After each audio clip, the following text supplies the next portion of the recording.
अस्सलाम वालेकुम। इस सेशन में हम सिंथेसिस के बारे में बात करेंगे। सिंथेसिस क्या होता है? सिंथेसिस का मतलब है कि it means to join separate parts and create something new. यानी एक से ज़्यादा ज़राए के से आप कोई थॉट्स और आइडियाज़ लेके उनको इकट्ठा करें और कोई नई चीज़ तैयार करें।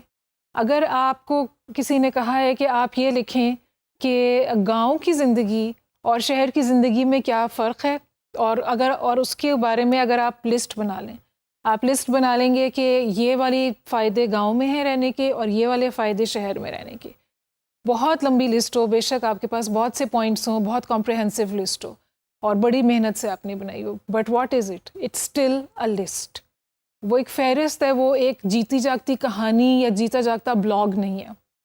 उसको कुछ बनाने के लिए, जो कि रीडर्स उसको इंटरेस्ट से पढ़ें, उसको इस शेप में लाने के लिए आपको उन चीज़ों को इकट्ठा करके एक अपना ओपिनियन देना होगा और एक कोई नई चीज़ तैयार करनी होगी। तो ताकि वो सारी चीज़ें, वो लिस्ट यानी कि उसकी जो कंटेंट्स हैं वो अलग अलग ना हो, बल्कि वो जुड़े हुए और वो फ्यूज़ होके कोई एक नई चीज़ तैयार करें जिसमें कि पढ़ने वाले की दिलचस्पी का भी कोई अंसर शामिल हो। जैसे अगर आप ये सोचें कि अक्सर क्राइम इन्वेस्टिगेशन की फ़िल्म्स होती हैं, टीवी शोज़ होते हैं, इसी तरह हॉस्पिटल्स के टीवी शोज़ होते हैं। एक द हाउस आता होता था पहले, बहुत इंटरेस्टिंग था वो। तो उसमें बेशक उसमें मेडिकल प्रॉब्लम्स का एक सेटअप है, उसमें लोग आते हैं, मरीज़ आते हैं, लेकिन उसमें डॉक्टर्स की अपनी अपनी पर्सनैलिटीज़ हैं, डॉक्टर्स के अपने अपने इश्यूज़ हैं। तो उन्होंने वो सारी चीज़ें सिंथेसाइज करके एक रियल वर्ल्ड क्रिएट की हुई है।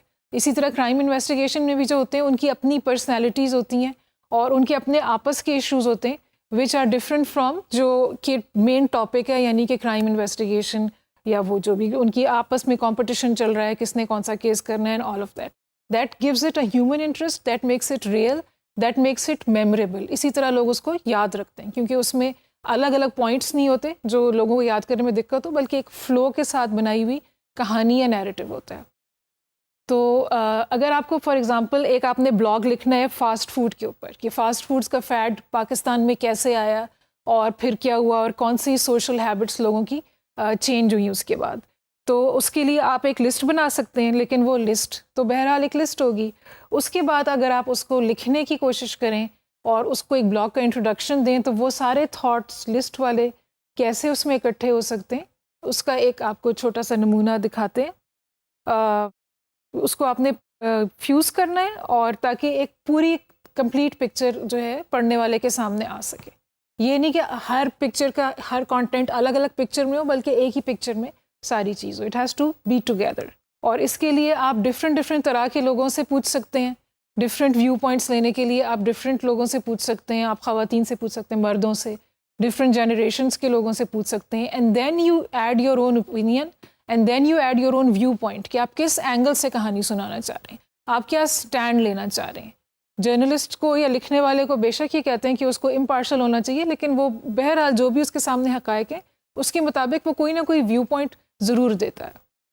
हो सकता है वो ये व्यू पॉइंट हो कि नौकरियाँ कैसे क्रिएट हुई, लेकिन ये कि उसमें जितने सारे आइडियाज़ को मिक्स करके लेके चलेगा उतना वो रियल और इंटरेस्टिंग होगा। ये इसके साथ आपको ये एक सैम्पल दिखाते हैं, फास्ट फूड और past food. When the first fast food chain opened in Lahore, my friends and I couldn't believe our luck.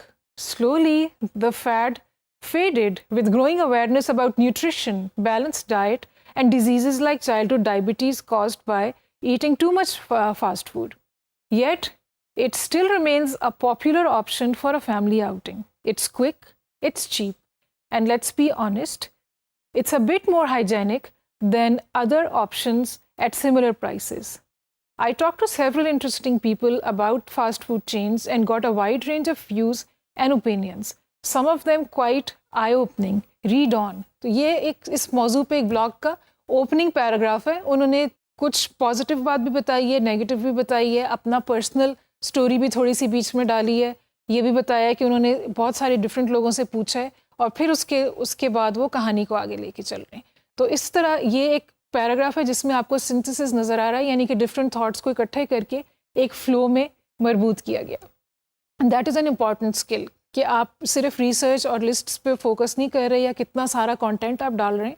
हो सकता है जो आपकी लिस्ट में चीज़ें हों, अगर आपके फ़्लो में नहीं भी आ रही, जो आप सिंथेसाइज्ड एक पिक्चर देना चाह रहे हैं, उसमें से कुछ चीज़ें आप ओमिट भी कर दें, can leave them out as well. तो इस तरह से सिंथेसिस एक इम्पॉर्टेंट चीज़ है आपके लिखने के लिए, और उसमें ये भी ज़रूरी है कि कहानी के डिफरेंट हिस्से, या अगर आप कोई स्क्रीन प्ले लिख रहे हैं तो उसके हर सीन अलग अलग ना हो। ये ना पता लगे कि ये आपने किसी एक मूड में लिखा था, ये अगली दफ़ा बैठे थे कोई और दिमाग में चीज़ चल रही थी, किसी और चीज़ का आपने असर लिया हुआ था, कोई और चीज़ टीवी पे देखी थी तो उसके अंडर इन्फ्लुएंस आप थे। It should all flow as a whole, it should be one synthesised whole. So these are some important things to keep in mind, चाहे आप कोई भी चीज़ मीडिया कैंपेन बना रहे हो, स्क्रीन प्ले लिख रहे हो, कहानी या ब्लॉग या कोई और चीज़।